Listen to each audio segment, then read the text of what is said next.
Hi అండి, welcome back to our channel. ఈరోజు recipe వచ్చేసి నేతి ఆమ్లెట్ అండి. ఆమ్లెట్ అయితే చాలా బాగుంటుందండి టేస్ట్. మీరు కూడా ట్రై చేయండి. ఇది అన్నంలో కలుపుకొని తినొచ్చండి, ఉత్తి తిన్నా సరే టేస్ట్ అయితే చాలా బాగుంటుంది. ముందుగా అయితే ఉల్లిపాయ, పచ్చిమిర్చి, కరివేపాకు, కొత్తిమీరని అయితే బాగా సన్నగా కట్ చేసుకుని ఉంచుకోవాలి. అలాగే నేనైతే 2 ఎగ్స్ అయితే తీసుకున్నానండి.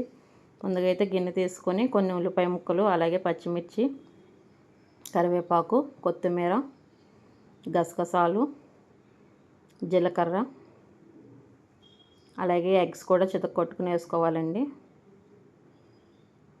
గసగసాలు వేయడం వల్ల అయితే ఆమ్లెట్ అయితే టేస్ట్ చాలా బాగుంటుందండి. మీరు కూడా ట్రై చేయండి. ఇప్పుడైతే టేస్ట్కి సరిపడినంత కారం అయితే వేసుకోవాలి. పచ్చిమిర్చి వేసాం కాబట్టి కారం చూసుకుని వేసుకోవాలండి. అలాగే సాల్ట్ కూడా వేసుకొని బాగా కలుపుకోవాలండి. ఇవైతే ఉప్పు కారం బాగా కలిసేటట్టు బాగా మిక్స్ చేసుకోవాలి. ఇప్పుడైతే రేక్కైతే నెయ్యి రాసుకోవాలండి. నెయ్యి రాసుకున్న తర్వాత అయితే రేక్ కాలిన తర్వాత ఆమ్లెట్ని అయితే వేసుకోవాలి. మొత్తం రేక్ అంతా పలచగా అయితే వేసుకోవాలండి. ఇది టేస్ట్ అయితే మాత్రం స్పైసీగా చాలా టేస్టీగా ఉంటుందండి. ఇది మన రైస్లో అయితే ఉత్త ఆమ్లెట్ కలుపుకొని కూడా తినేయచ్చు, అంతలా ఉంటుంది టేస్ట్.